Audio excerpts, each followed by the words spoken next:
পৃথিবীর মধ্যে সকল রোগের ওষুধ পাইলাম, মরণ রোগের ওষুধ নাই রে।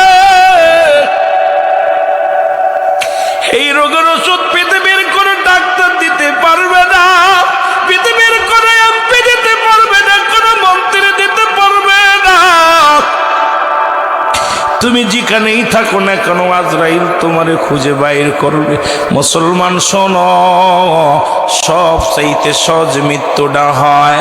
আল্লামা মুফতি আমজাদ আলী সাহেব একটা কিতাব লাগলো, কিতাবের নাম বাহারে শরিয়াত।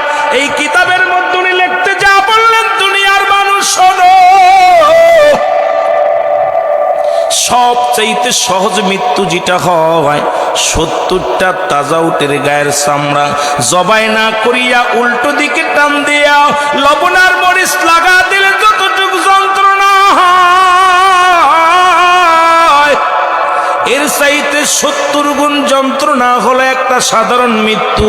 এখন অনেকেই মরণকালে পায়খানা করে দেয়, অনেকেই মরণকালে প্রস্রাব করে দেয়, অনেকেই মরণকালে মুসলমান চোখ দুটি বড় বড় হয়ে যায়, অনেকেই মরণের সময় তাদের জিহ্বাটা বাইর হয়ে যায়। তাদের মৃত্যুটা কত কঠিন হয়। কত মানুষের জানাজা পড়াইলাম, কত মানুষের কাফন পড়াইলাম, কত মায়ের গোসল করাইলাম। এই গোসল করাতে যা দেখছো মায়ের গোস প্রস্রাব পায়খানা করে দিছে, তাহলে আর বুঝতে বাকি নাই কত কষ্টে তার রুহটা বাইর হয়েছে। এইরকম আমি আপনি চলে যাব দুনিয়া থেকে রে মুসলমান।